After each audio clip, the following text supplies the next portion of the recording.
Salam sejahtera untuk kita semua. Saudara-saudara yang kekasih dalam Tuhan Yesus Kristus, pada saat ini saya mengajak kita untuk merenungkan satu topik penting, yaitu yang saya angkat dari surat Yudas pasal 1 ayat 17-25. Topik ini diberikan judul kanker dalam tubuh Kristus. Tapi sebelum membaca Alkitab dan merenungkan bagian ini, mari kita berdoa. Bapa di sorga, Bapa yang kekal, Bapa yang sempurna, kami mohon tolonglah kami, berilah kami hikmat-Mu untuk mengerti kesucian firman-Mu, dan beri juga kami kesanggupan untuk hidup selaras dengan kesucian firman-Mu di sepanjang waktu yang Engkau beri bagi kami untuk kami jalani dan kami hidupi. Ampuni dosa kami Bapa, dengarkan doa kami yang kami bawa dalam nama Yesus Kristus sebagai satu-satunya Tuhan dan Juru Selamat kami berdoa. Amin. Nah, saudara-saudara, mari kita membaca surat Yudas pasal 1 ayat 17 sampai ayat 25. Lembaga Alkitab Indonesia memberikan judul bagian ini nasihat-nasihat untuk meneguhkan iman. Tetapi kamu saudara-saudaraku yang kekasih, ingatlah akan apa yang dahulu telah dikatakan kepada kamu oleh rasul-rasul Tuhan kita Yesus Kristus. Sebab mereka telah mengatakan kepada kamu, menjelang akhir zaman akan tampil pengejek-pengejek yang akan hidup menuruti hawa nafsu kefasikan mereka. Mereka adalah pemecah belah yang dikuasai hanya oleh keinginan-keinginan dunia ini dan yang hidup tanpa Roh Kudus. Akan tetapi kamu saudara-saudaraku yang kekasih, bangunlah dirimu sendiri di atas dasar imanmu yang paling suci dan berdoalah dalam Roh Kudus. Peliharalah dirimu demikian dalam kasih Allah sambil menantikan rahmat Tuhan kita Yesus Kristus untuk hidup yang kekal. Tunjukkanlah belas kasihan kepada mereka yang ragu-ragu. Selamatkanlah mereka dengan jalan merampas mereka dari api. Tetapi tunjukkanlah belas kasihan yang disertai ketakutan kepada orang-orang lain juga, dan bencilah pakaian mereka yang dicemarkan oleh keinginan-keinginan dosa. Bagi Dia yang berkuasa menjaga supaya kamu jangan tersandung, dan yang membawa kamu dengan tak bernoda dan penuh kegembiraan di hadapan kemuliaan-Nya, Allah yang esa, Juru Selamat kita oleh Yesus Kristus, Tuhan kita. Bagi Dia adalah kemuliaan, kebesaran, kekuatan, dan kuasa sebelum segala abad dan sekarang dan sampai selama-lamanya. Amin. Demikian pembacaan Alkitab. Nah, saudara-saudara yang kekasih dalam Tuhan Yesus Kristus, sekali lagi topik yang akan saya ajak untuk kita renungkan adalah kanker dalam tubuh Kristus. Saudara-saudara, saya yakin tidak salah jika kita menyebut sejarah gereja sebagai sejarah pertempuran antara Tuhan Yesus dan pengikutnya melawan iblis dan para pengikutnya.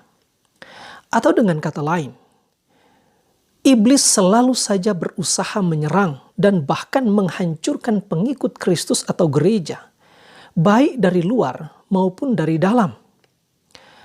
Menariknya, saudara-saudara, ada seorang pendeta dan pengajar Alkitab yang terkemuka di Inggris bernama David Pawson. Dia pernah mengatakan bahwa ketika gereja diserang dari luar, justru gereja menjadi makin kuat. Dan iblis sangat tahu itu. Karena itu, iblis selalu berupaya dengan lebih serius untuk menghancurkan gereja dari dalam. David Pawson mengatakan juga bahwa strategi yang paling jitu yang dipakai iblis adalah dengan berusaha merusak atau menghancurkan ajaran gereja. Kalau ajaran gereja sudah rusak, maka akan lebih mudah untuk merusak moral gereja atau moral orang Kristen.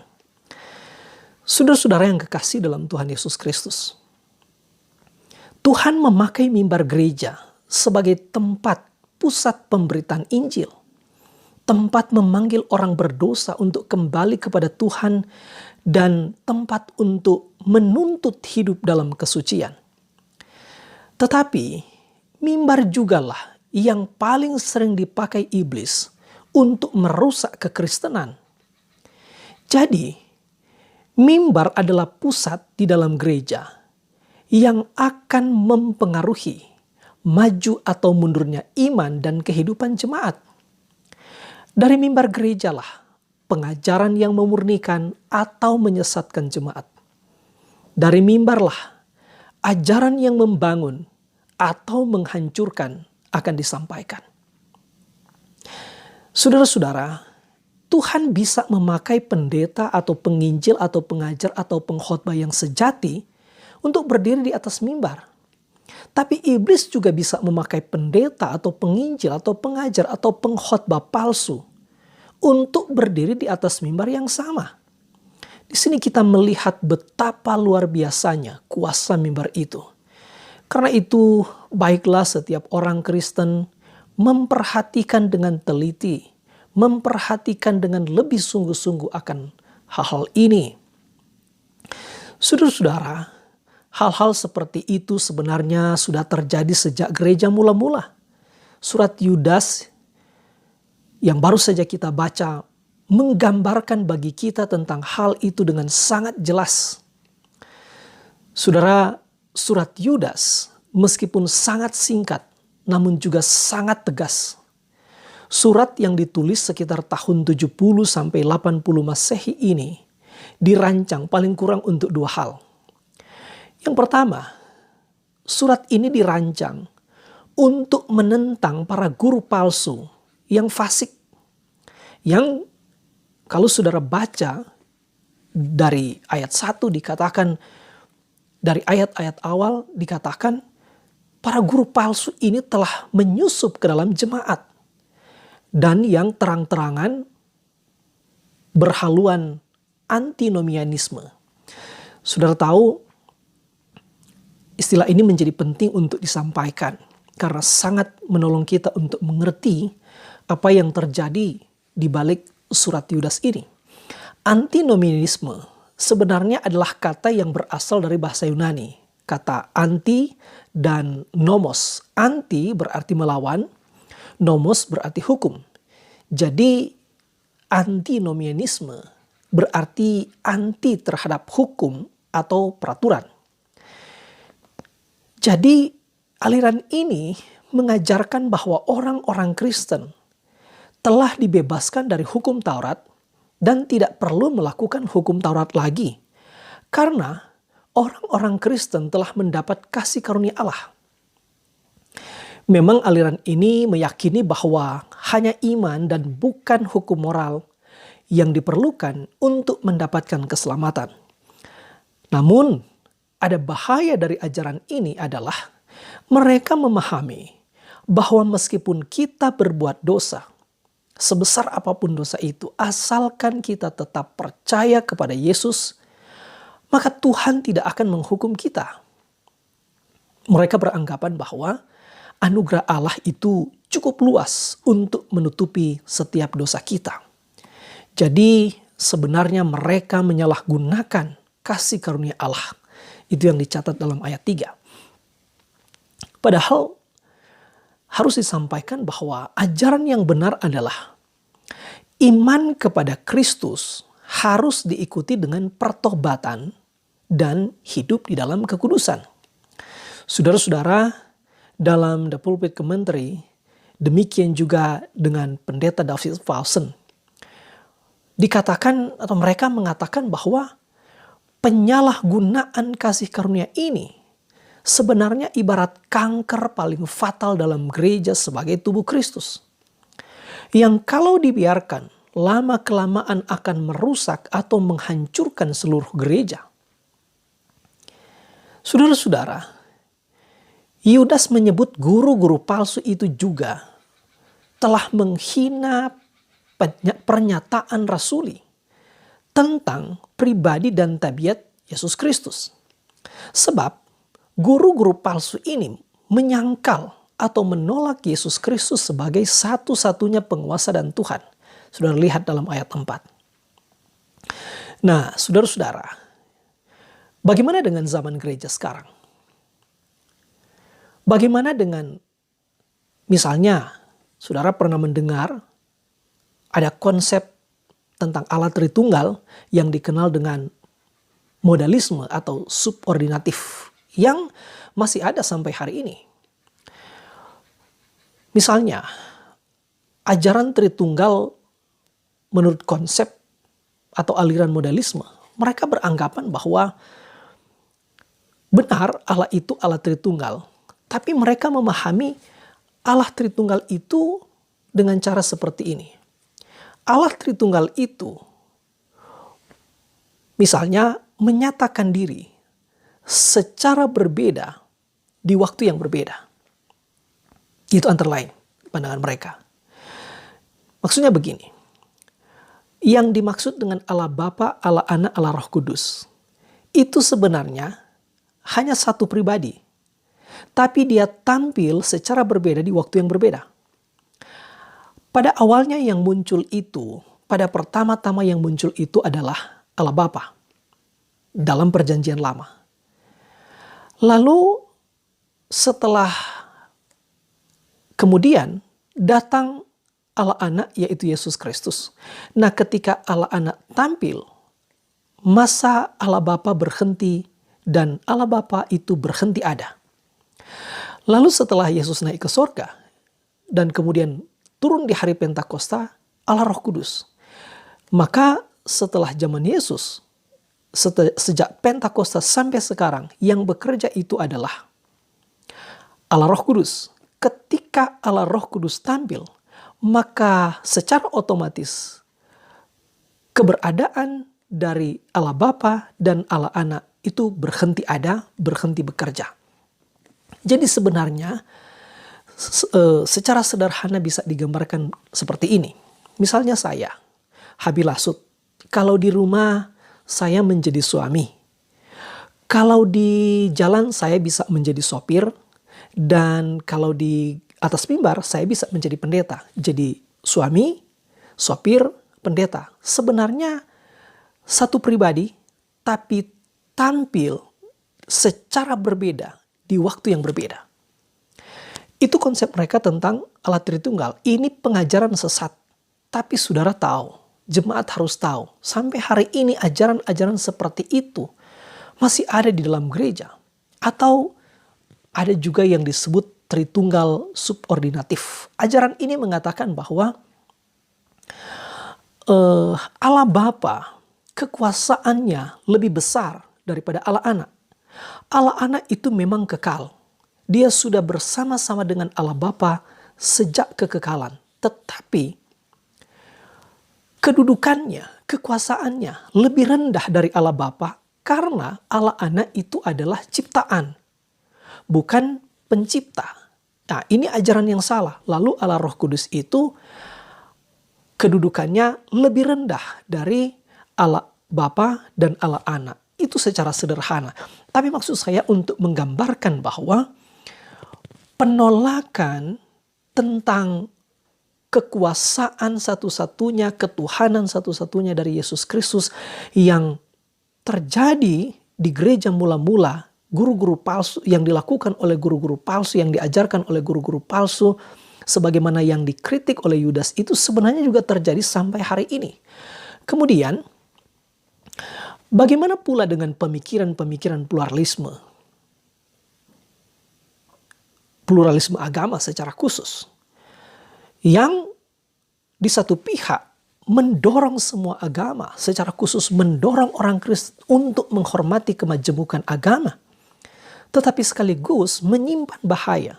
Karena salah satu konsep dari pluralisme, pikiran-pikiran dari pluralisme agama ini mengatakan bahwa oleh karena agama-agama itu memiliki kedudukan yang setara, tidak ada satu agama lebih penting dari agama yang lain, maka agama-agama harus saling menghormati. Tidak ada agama yang menjadi agama yang bisa mengklaim paling benar. Tidak ada agama yang bisa mengatakan bahwa ajaran mereka yang paling final.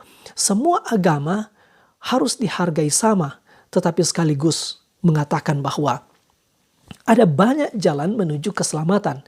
Sehingga Yesus Kristus itu bukan satu-satunya jalan. Mereka meragukan dan menolak finalitas dari Yesus Kristus. Mereka mengatakan bahwa Yesus Kristus adalah jalan keselamatan, tapi bukan satu-satunya. Yesus Kristus itu adalah salah satu jalan keselamatan. Nah, yang lebih mengerikan saudara-saudara, konsep-konsep pluralisme agama ini juga berkembang dengan luar biasa, termasuk di kampus-kampus teologi yang mempersiapkan pemimpin-pemimpin gereja. Nah, bagaimana jika pemimpin-pemimpin gereja dibentuk di kampus-kampus seperti ini? Saya mengakui, saya juga pernah terjebak pada pikiran-pikiran itu. Tapi kemudian hari saya percaya Tuhan mengubah saya, Tuhan mengubah konsepsi teologi saya, dan saya berpendirian bahwa pandangan itu keliru. Orang Kristen harus menghormati kemajemukan agama. Orang Kristen tidak boleh membenci agama-agama lain. Tapi penghormatan kita terhadap kemajemukan agama tidak boleh membatalkan doktrin bahwa Yesus Kristus itu adalah satu-satunya Tuhan dan Juru Selamat. Nah, saudara-saudara yang kekasih dalam Tuhan Yesus Kristus. Karena itu dalam surat Yudas ini, Yudas menuduh dan mencela dengan sangat keras guru-guru palsu ini. Yudas menyebut mereka pertama, guru-guru palsu ini adalah orang-orang yang tidak suci juga secara seksual. Jadi perhatikan saudara, karena ajaran mereka salah, secara otomatis kehidupan moral mereka juga menjadi rusak. Sehingga apa yang terjadi adalah Yudas mengatakan mereka tidak suci secara seksual. Mereka dikuasai nafsu atau birahi. Saudara perhatikan ayat 4, 8, 16, dan 18. Nah, untuk kita renungkan, bagaimana dengan saat ini? Masih adakah orang-orang yang saudara kenal menyebut diri pelayan Tuhan, menyebut diri hamba Tuhan, tapi tidak mementingkan kesucian seksual? Pendeta, penatua, syamas, guru agama, gembala, hamba Tuhan, tapi berzina. Tidak mementingkan kesucian seksual. Jadi bukan hanya terjadi di zaman Yudas, tapi juga terus terjadi di zaman kini. Karena itu penting surat ini untuk terus dibaca, diperdengarkan, direnungkan, diberitakan bagi kita di zaman ini. Saudara harus berhati-hati tentang ini. Saudara harus bersikap kritis. Bukan berarti karena mereka hamba Tuhan, mereka pelayan-pelayan Tuhan, sekalipun mereka telah menyeleweng dalam perkara-perkara seksual, lalu saudara diamkan. Tentu secara khusus ini membicarakan para pengajar, guru palsu, hamba-hamba Tuhan. Tapi berapa banyak juga orang-orang Kristen yang sebenarnya seperti itu. Di satu pihak menyebut diri orang Kristen, orang percaya kepada Yesus Kristus, tapi kehidupan seksnya begitu liar, begitu brutal. Nah, ini untuk kita pikirkan. Kemudian Yudas juga menyebut mereka, guru-guru palsu itu, menjalankan ritual agama tanpa iman, seperti Kain yang hatinya jahat. Sangat mungkin juga terjadi di zaman ini seperti itu. Orang-orang hamba-hamba Tuhan yang kelihatan menjalankan peraturan-peraturan agama, menjalankan kehidupan beragama, mengerjakan pekerjaan-pekerjaan pelayanan, tapi sebenarnya hatinya terus menyimpan kejahatan. Hatinya tidak ditaklukkan kepada kesucian, hatinya tidak takluk kepada Roh Kudus. Yang berikut, Yudas menyebut mereka serakah seperti Bileam yang memalsukan doktrin dan mempraktikkan hidup keagamaan untuk memperoleh keuntungan pribadi. Coba saudara renungkan, bagaimana dengan gereja saat ini? Apakah saudara mengetahui ada pendeta hamba Tuhan yang melayani, tapi orientasi semata-mata adalah untuk mendapatkan uang? Sehingga kemudian yang terjadi adalah, misalnya, mereka lebih suka melayani orang kaya. Mereka lebih suka melakukan pelayanan doa kepada pejabat. Sementara orang-orang miskin, orang-orang yang tidak memberi sumbangan besar ke gereja sering terabaikan.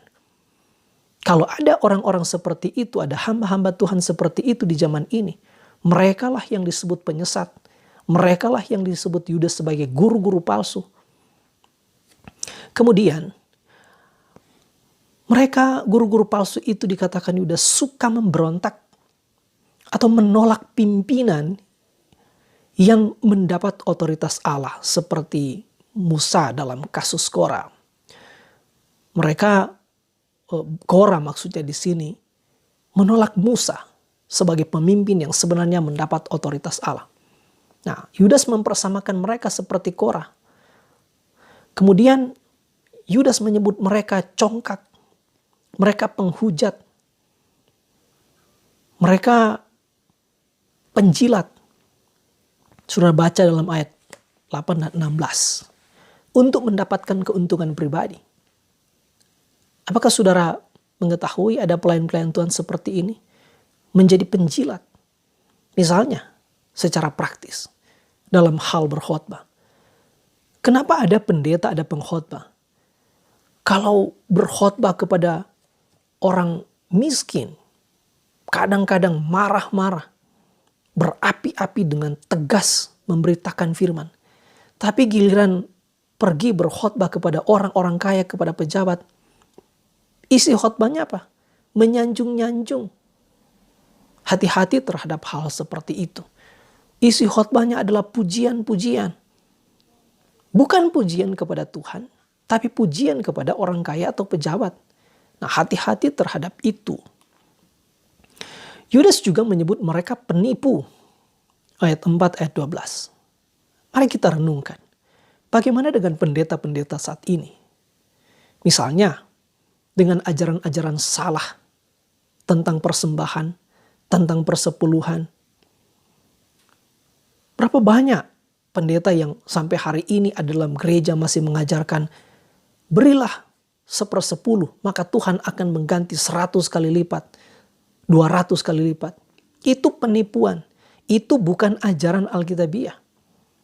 Berilah persembahan, maka Tuhan akan memberkati engkau berlipat ganda. Itu ajaran-ajaran yang salah, ajaran-ajaran yang sesat. Yang benar, kita memberi persembahan bukan supaya Tuhan memberkati kita. Bukan supaya Tuhan melipat gandakan dari apa yang kita beri. Yang benar adalah kita memberi persembahan sebagai tanda syukur atas apa yang Tuhan telah beri lebih dulu bagi kita. Jadi memberi bukan supaya mendapat lagi imbalan dari Tuhan, tapi memberi karena Tuhan sudah beri lebih dulu. Kalau kita memberi, misalnya kita memberi 1/10, persepuluhan, tapi berharap Tuhan akan mengganti 100 kali lipat, itu bukan persembahan, itu sogok, itu memancing Tuhan, itu penipuan. Hati-hati terhadap ajaran-ajaran seperti itu. Bagaimana pula dengan mereka hamba-hamba Tuhan yang mengaku mendapat penglihatan-penglihatan. Saudara, sekarang beredar luas orang-orang yang menyebut diri evangelis, menyebut diri pendeta, menyebut diri hamba Tuhan. Lalu mereka memviralkan video-video mereka yang memberi kesaksian bahwa mereka mendapat penglihatan. Mereka pernah terangkat ke sorga, ke langit ke-7. Mereka pernah mendapat penglihatan neraka. Hati-hati terhadap orang-orang seperti itu. Mereka sebenarnya menipu jemaat, memberi gambaran kepada jemaat, memberi kesan kepada jemaat bahwa seolah-olah mereka lebih dekat dengan Tuhan dibandingkan hamba Tuhan yang lain. Maksud saya untuk mengatakan ini seperti Yudas memperingatkan jemaat supaya hati-hati terhadap penyesat-penyesat itu. Maka demikian juga gereja hari ini, hati-hati terhadap penyesatan-penyesatan itu. Jangan kira asal pendeta bicara maka semua yang dia bicarakan itu benar. Jemaat yang benar tidak boleh mengaminkan semua khotbah yang disampaikan oleh pendeta. Jemaat yang benar harus menguji, harus meneliti, harus mengkritisi. Apakah ajaran-ajaran khotbah-khotbah yang disampaikan oleh orang-orang yang menyebut diri pelayan Tuhan, hamba Tuhan itu benar secara alkitabiah atau tidak? Atau jangan-jangan berdasarkan pikiran-pikiran pribadi, pengalaman-pengalaman yang tidak bisa dipertanggungjawabkan secara alkitabiah. Hati-hatilah tentang itu. Belum lagi ada orang yang menyebut diri hamba Tuhan, menyebut diri pendeta, evangelis, mereka bernubuat, tapi terus saja meralat nubuatnya karena tidak pernah terjadi. Ada yang melakukan KKR kesembuhan, doa-doa kesembuhan. Bagaimana dengan hal-hal seperti ini? Apakah saudara percaya? Kemudian Yudas juga menyebut guru-guru palsu ini memecah belah. Saudara, saya berpendapat bahwa bisa saja kalau perpecahan itu timbul karena misalnya keinginan atau ada keinginan memisahkan diri dari ajaran salah dan mau kembali ke ajaran benar. Jadi misalnya terjadi perpecahan dalam jemaat karena ada orang-orang yang kemudian telah disadarkan oleh ajaran-ajaran yang benar, ajaran-ajaran Alkitabiah, doktrin-doktrin yang murni. Akhirnya mereka sadar komunitas mereka berkumpul itu adalah salah, dibangun di atas dasar salah. Lalu mereka ingin memisahkan diri dari ajaran yang salah itu. Ya mungkin saja terjadi seperti itu. Karena di dalam Alkitab Paulus juga pernah mengatakan, misalnya di 1 Korintus, perpecahan mungkin saja memang harus ada di antara kamu supaya nanti nyata siapa yang tahan uji. Tapi perpecahan yang dimaksud oleh Yudas di sini adalah perpecahan yang timbul dalam jemaat karena ada jemaat yang lemah iman yang terpengaruh oleh ajaran sesat. Lalu Yudas juga menyebut mereka guru-guru palsu itu sebagai hidup tanpa Roh Kudus. Hidup tidak takluk pada pimpinan Roh Kudus. Mereka dipimpin oleh keinginan hati mereka sendiri. Mereka dipimpin oleh nafsu mereka sendiri. Mereka tidak mementingkan pimpinan Tuhan. Mereka tidak mementingkan hubungan dengan Tuhan. Mereka tidak mementingkan hidup di dalam kekudusan. Nah, itu yang disampaikan secara terang-terangan oleh Yudas. Nah, saudara-saudara yang kasih dalam Tuhan Yesus Kristus, kalau hal-hal ini dibiarkan sekali lagi, ini akan menjadi semacam kanker dalam gereja yang akan segera menghancurkan gereja. Sehingga Yudas kemudian dengan sangat keras menyatakan kepastian hukuman atau murka Allah atas semua orang yang berbuat dosa seperti itu.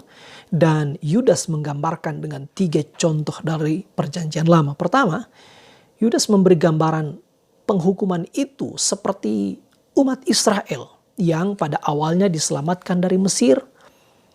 Tuhan membebaskan dari Mesir. Tapi kemudian orang-orang Israel yang sudah dibebaskan itu tidak mau percaya kepada Allah. Mereka tidak taat kepada Allah selama di padang gurun. Sehingga yang terjadi adalah akhirnya mereka dibinasakan sebelum mereka masuk ke tanah perjanjian. Kemudian contoh kedua adalah malaikat-malaikat yang tidak taat kepada Allah. Sehingga dibelenggu dalam kekelaman. Itu saudara baca di ayat-ayat sebelum ayat 17 yang kita baca tadi. Kemudian seperti Sodom dan Gomora yang menyimpang secara seksual. Sehingga kemudian mereka dihukum dengan api kekal. Nah, saudara-saudara yang kasih dalam Tuhan Yesus Kristus, hal kedua yang menjadi tujuan utama Yudas menulis surat ini adalah kita boleh melihat dengan jelas bahwa surat ini juga ditulis atau dirancang untuk mendesak dengan sungguh-sungguh agar orang percaya yang sejati pada waktu itu, tapi tentu juga saya kira bagi orang Kristen pada masa kini, bagi kita semua. Supaya mereka pada waktu itu dan kita pada hari ini bangkit dan berjuang. Membangun serta mempertahankan iman yang sejati. Dengan cara bagaimana? Pertama, menentang para penyesat dan ajaran sesat mereka. Sebagaimana yang dilakukan oleh Yudas melalui surat ini. Saya berpandangan saudara, orang Kristen tidak boleh diam atas ajaran-ajaran sesat. Baik yang disampaikan melalui mimbar-mimbar gereja oleh orang-orang yang menyebut diri hamba-hamba Tuhan. Tapi juga yang saat ini selain mimbar tadi, melalui mimbar tadi, sekarang lebih dipermudah oleh media sosial dalam penyebarannya. Sehingga saya pernah mengatakan begini saudara, Kalau anak-anak Tuhan hanya bungkam, maka anak-anak iblislah yang akan terus buka mulut. Nah, dengan demikian, kita sebagai orang Kristen, jangan diam. Kita harus bersikap tegas menentang pengajaran-pengajaran sesat seperti itu. Yang kedua, Yudas mengingatkan jemaat waktu itu, tapi juga kita saat ini, bahwa sesungguhnya kemunculan para penyesat itu sudah dinubuatkan oleh rasul-rasul sebelumnya. Jadi seolah-olah Yudas ingin mengatakan bahwa jemaat tidak perlu terkejut, justru harus dihadapi. Yang penting adalah bagaimana bersikap secara berani dan benar atas para penyesat dan penyesatan-penyesatan yang mereka lakukan. Yang ketiga, sebagaimana Yudas, maka sudah seharusnya para pemimpin gereja saat ini harus mengajar, harus memperlengkapi warga gereja dengan firman Tuhan yang murni, dengan ajaran-ajaran atau doktrin-doktrin yang benar, yang itu sekaligus akan menjadi filter bagi jemaat dalam menghadapi pengajaran-pengajaran sesat.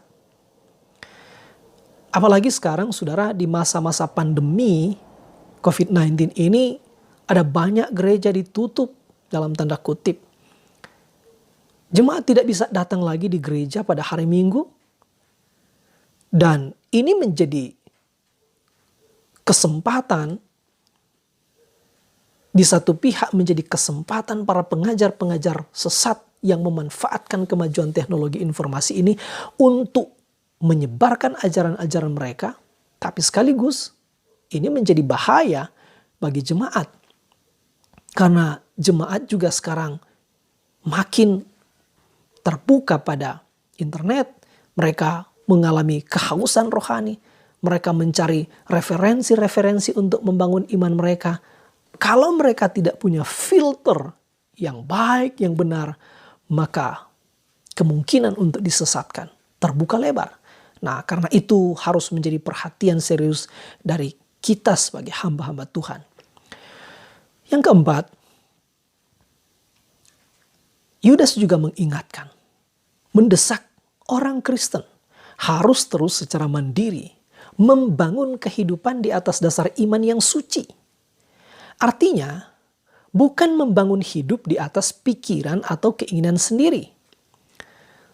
Dasar iman yang paling suci tentu saja adalah firman Allah. Alkitab adalah firman Allah. Alkitab adalah firman Allah yang sudah selesai, sudah sempurna, kata John Calvin. Tidak perlu ada wahyu baru. Tidak ada firman di luar Alkitab. Oleh sebab itu, orang Kristen harus tekun dan senantiasa memiliki hasrat yang kuat untuk mempelajari firman Tuhan yang suci, dan itu akan menjadi dasar membangun hidup yang suci. Ada seorang, sudah tahu, ada seorang pengajar Alkitab, Charles Stanley, mengatakan bahwa salah satu tanda pertumbuhan rohani adalah adanya hasrat yang kuat untuk mempelajari firman Tuhan. Artinya, kalau kita menjadi orang Kristen lalu kita tidak punya hasrat, tidak punya gairah untuk terus membaca, mempelajari, merenungkan firman Tuhan, itu sebenarnya menjadi tanda kita tidak bertumbuh. Atau kalau bertumbuh, kita bertumbuh ke arah yang salah. Maka mari kita menjadi orang Kristen yang mau mencintai firman Tuhan, membaca firman Tuhan, mempelajari firman Tuhan. Karena itu akan menjadi fondasi kita membangun iman, fondasi kita membangun kehidupan kita. Lalu yang kelima, Yudas mengingatkan orang Kristen juga untuk terus berdoa dalam Roh Kudus. Saudara tahu, berdoa itu bukan sekedar permohonan, tapi berdoa itu adalah soal memelihara hubungan sekaligus keinginan untuk terus bergantung hanya kepada Allah. Berdoa dalam Roh Kudus berarti berdoa dengan tidak berpusat pada egoisme kita, tapi berpusat pada kehendak Allah dan dalam keyakinan bahwa Roh Kuduslah yang akan mengajarkan dan mengarahkan kita bagaimana berdoa yang benar. Yang keenam, jemaat diingatkan, orang Kristen diingatkan supaya mereka memelihara atau menjaga diri supaya tetap menjalin hubungan kasih dengan Allah sambil dengan setia menantikan hidup yang kekal dalam Tuhan Yesus Kristus. Yang ketujuh, selain hal-hal prinsip di atas, Yudas juga menyerukan pentingnya kepedulian sosial, memperhatikan orang-orang lain.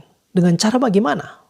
Pertama, menunjukkan belas kasihan dan menguatkan mereka yang masih ragu-ragu, mereka yang lemah iman. Ini tugas kita orang-orang Kristen, harus saling menguatkan, harus saling memperhatikan. Kita tidak boleh hanya peduli pada diri sendiri, iman sendiri, hidup sendiri, tapi kita juga harus mengasihi, harus menguatkan orang-orang yang mengalami goncangan-goncangan iman. Yang kedua, orang Kristen juga diingatkan untuk bertindak menyelamatkan mereka yang berdosa. Sebab tindakan ini bagi Yudas itu seperti menarik mereka dari api neraka. Dengan kata lain, Yudas menghendaki orang Kristen, sekali lagi, tidak hanya peduli dengan iman dan kehidupan pribadi, namun perlu menjangkau para pendosa yang terancam kebinasaan, sambil tentu membenci dosa yang mereka lakukan. Kita belajar dari Kristus yang membenci dosa tapi mencintai orang berdosa. Kita mengasihi pendosa tapi membenci dosanya. Nah, saudara-saudara, pada bagian akhir Yudas kemudian mengakhiri surat ini dengan menaikkan pujian kemuliaan bagi Allah yang agung di ayat 24 dan 25. Sekaligus ini memberikan pengharapan sekaligus penghiburan bahwa Allah Sang Penguasa Kekal juga yang akan menjaga, memampukan orang beriman, kita semua yang beriman kepada Kristus, supaya kita tidak tersandung, kita tidak jatuh, dan Dia yang membawa kita dengan tidak bernoda sekaligus dengan penuh kegembiraan di hadapan kemuliaannya. Demikian yang boleh kita renungkan. Tuhan Yesus memberkati. Amin.